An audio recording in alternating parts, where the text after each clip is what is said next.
Good afternoon, my VidEO bloggers. This is JRC99US coming at you kind of live. I'm actually driving home from work right now. So this is going to be a first time I ever do just a straight up commentary on anything that's going on in the news, especially related to gun news, and especially to the gun that I use as my everyday carry. Excuse me, I'm out of breath a little bit. The Sig Sauer M18 controversy. Now, back around July, I'm sure you guys heard about that the Sig Sauer M18 apparently killed a United States Air Force airman in Wyoming. And of course, all the Sig haters and those who were really offended by Sig's PR stunts and stuff like that, which I can say was definitely not a good, well, how do you say it? Not a good idea, at least. But the thing is that all the Sig Sauer haters and all the Glock Boy fans came out of the woodwork to say, oh yeah, for the first time in our lives, a person didn't kill a person, a gun killed a person. You know, all the Pro 2A guys came out and really started talking trash about Sig. Well, anyway, while everybody was going to panic and quickly jumping on I hate the Sig anything 320 M18 bandwagon, we first have to dive into the fact that the Sig Sauer P320 definitely had some problems in the first gen release. Whew, good golly, excuse me, I had to kind of rush out of my work to get here, so it's kind of a hefty walk. I don't like to take a little leisurely stroll. I actually walk like I have a purpose. Excuse me. So forgive all these little interruptions of what I'm about to say, but anyway, I used to carry along as my open carry my Beretta 92 FS. It was pretty much the M9. I love the M9. I love carrying it on my duty stations. I love carrying it on my roving watches and stuff. It was overall a great pistol. Solid steel frame. The completely open top of the barrel prevented any kind of jamming or stovepiping, even though it was a common thing. But it turns out that if you properly lubricate the slide, you'll be fine. Kind of, science. So anyway, the thing is that when I heard that the military was switching over to the M18, otherwise known as the 320, I was preparing to buy myself a 320 just to kind of keep myself up to specs on service pistol training. So that way I didn't have to have too much trouble, just trying to shoot straight. Well, anyway, the thing is that once in a while I started hearing about Sig 320s shooting people in the leg because they go off of negligent discharges, either due to somebody's how would I say this, a third-party leather type holster, or in the most cases, people dropping their 320s. Okay, people, look, I understand there has to be testing done and everything like that, to make sure the durability and the reliability of the gun. Now, I do know that it did fail some drop tests, the first gen 320s. The other problem with that was that the 320 suffers from what I call the Glock syndrome, which is there is no real safeties except you just don't pull the trigger. As long as you keep your finger off the trigger, you'll be fine. But otherwise, there's nothing really blocking the gun from going off when you drop it. But either way, in that case, it still shouldn't have happened. That's what I'm trying to say. But in the fact that they did happen, the first gens, Sig issued a recall and they were fixed for the most part. But let me also point out one quick thing. What the heck are you doing dropping your pistol? Why in the world would you drop your pistol? As soon as this M18 story broke out, people were already talking about, don't just make sure you don't drop it or throw it like a grenade. I'm like, okay, are you that retarded to actually say, I drop my pistol all the time, or I'm throwing my pistol like a grenade? I mean, that could be funny, but at the same time, the real reason this controversy was brought up is because Airman Levon lost his life due to a negligence discharge, or the alleged negligence discharge. Wow, I'm having a hard time saying that. So, long story short, everybody else started jumping on the bandwagon, hating SIGs and making fun of them, and actually going as far as to say that SIG killed a man without any evidence released or anything like that. Now, smart gun YouTubers like Kolai and Noir, he was the smart one to say, allegedly this is what's going on, and these are the problems that the Sig Sauer 320 had problems in the past. And he actually did the good lawyer thing, which was just say, you know what, we don't have all the evidence. I'm not going to draw any conclusions. And the 320 is, believe it or not, still a good pistol, but we may have some issues here. And just released about a day ago, CBS News put out an article that for some reason, people who are saying that Sig killed a man on purpose without any kind of, trigger pull or anything like that, released by CBS News that a U.S. airman in Wyoming died after alleged shooter pointed a gun at him in a joking manner. This was updated on November 1st of 2025. So I had some highlights from Task and Purpose, and let's see here, who was my other one? I had another one. airandspaceforces.com. They all released articles, all pretty much saying the same thing, but I highlighted some portions of these articles to kind of give you a bit-by-bit play, so that way we can get a full concept of it. Anyway, this is from CBS News. Quote, details about his death, this was Airman Levon's death, was released for the first time on Friday, including that alleged shooter named Marcus White Allen had pointed the gun at Levon's chest in a joking manner. White Allen, after the shooting, allegedly urged the other two surviving airmen to lie about what happened, according to the statement. So, to give a little more detail, the rest of his watch unit, two other airmen, witnessed Levon's death after White Allen jokingly, and it says in a jokingly manner, quote from the CBS report, that they witnessed White Allen actually pulling his service pistol from his holster, which I have been trained in service pistol training for many years. That is a big no-no, and as we all know about the 4 rules of firearm safety, that is definitely a big no-no. Anyway, this continues. White Allen allegedly told, I'm going to say this wrong, Badeshaw. I'm guessing that's right. That's one of the other airmen. He said, this is what White Allen told the other airmen said. Here's the story. Tell them that I slammed my duty belt on the desk and it went off.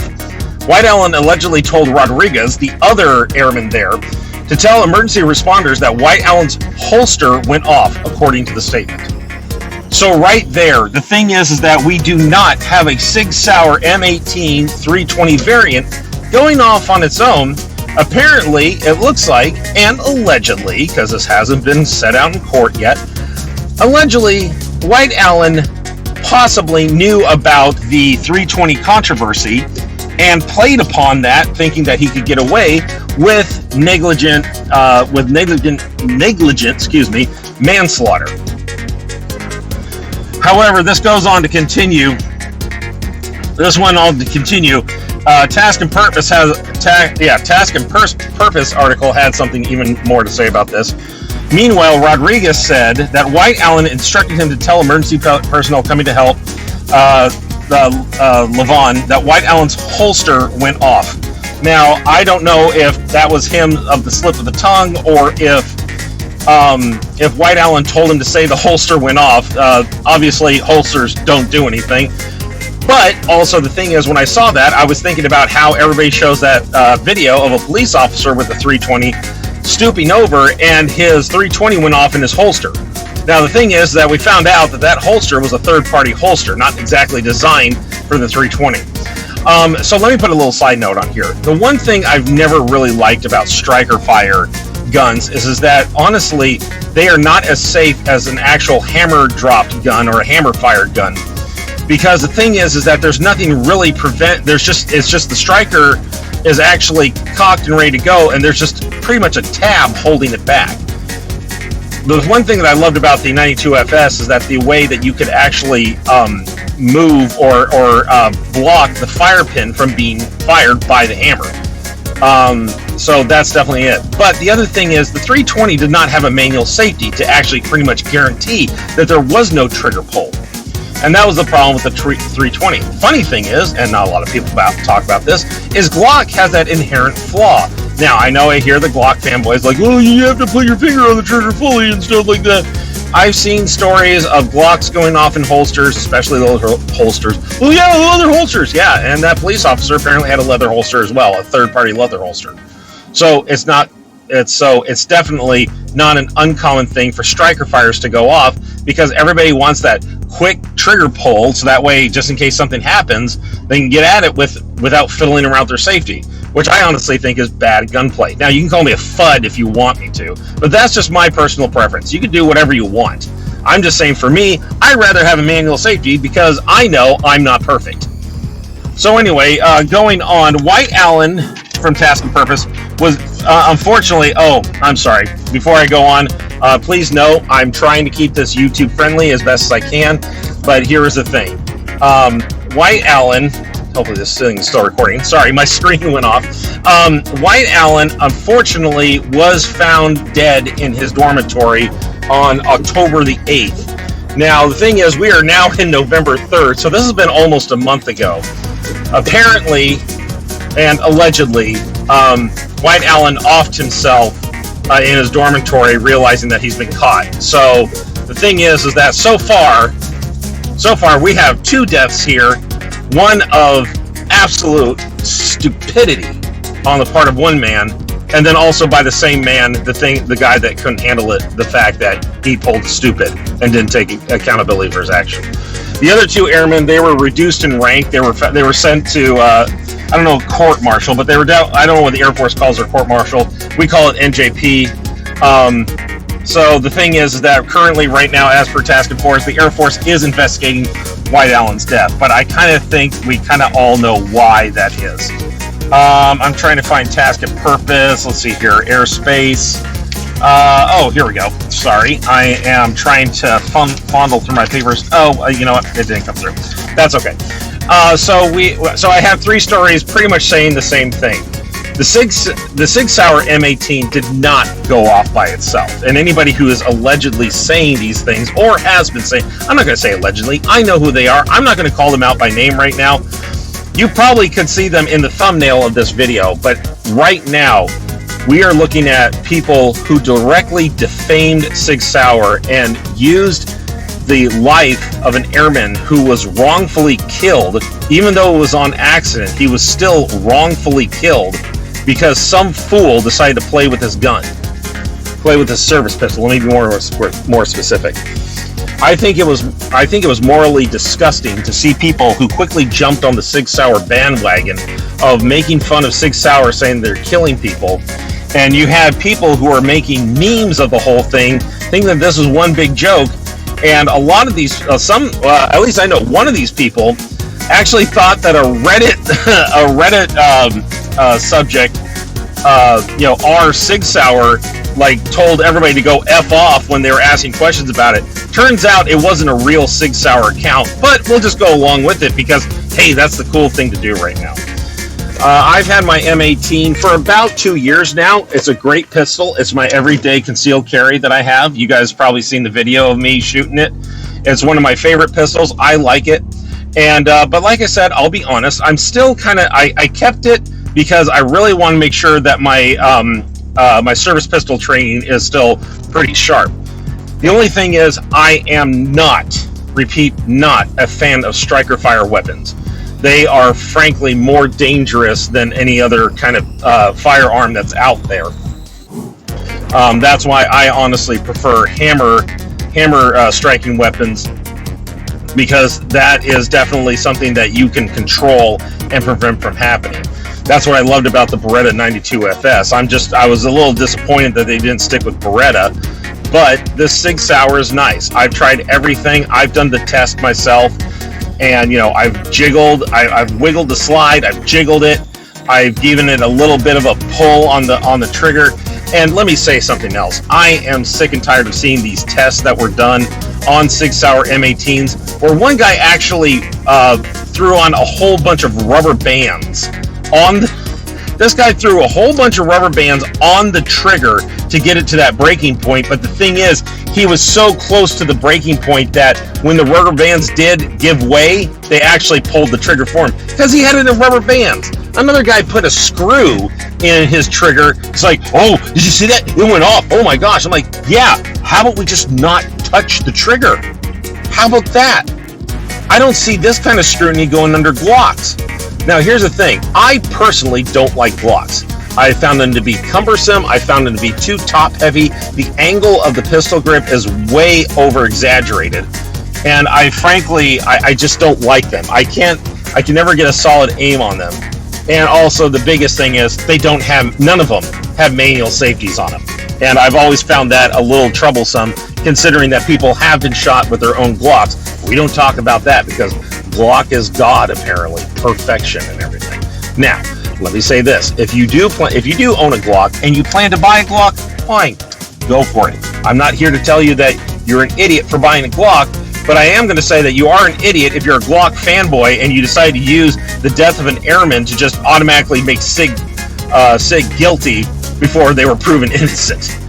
Okay. Now, did Sig make some mistakes on their PR campaign to try to rectify the situation? Yeah, of course they did. But the thing is, I think it's really petty for those people who, when they first smell blood in the water, that, oh, it's definitely got to be the Sig. And these are the same people who have said for years that, oh, guns don't kill people, people kill people, which is true, and it still is true. But all of a sudden, we're now saying guns do kill people. So, and then also the people who are panic selling their SIGs and stuff like that, you guys really, really, really kind of, I don't know if I'd say prove, but it really kind of shows me that you're not all there when it comes to actual gun safety, what it means to be a gun owner or to be a gun operator. I mean, this is just absolutely ridiculous. Now, I've ranted for a long time on this one, and I've never done one of these, and to be honest, I'm a little proud of myself. But, I mean, if you guys want to drop a comment and tell me what you think about this whole thing, I'm just saying that I knew that there was something fishy going on, because the original report said, oh, it was slammed on a table. Now, they did confirm that the false narrative was that it was bumped up against the table, but somebody said it was slammed on the table. Now, the thing is that if that's the case, then that was the person's fault. It wasn't the pistol's fault. But also, here's the other thing. If you're going to judge a pistol based on how you drop it, you shouldn't be handling a firearm. If you're so prone to dropping weapons, the only time I'm going to drop my weapon is when somebody takes me out. That's when I'll drop my weapon. Otherwise, I'm not dropping my weapon. Heck, I'm not. If I'm surrounded, I'm not just going to drop my weapon. I will drop the magazine. I will drop the magazine,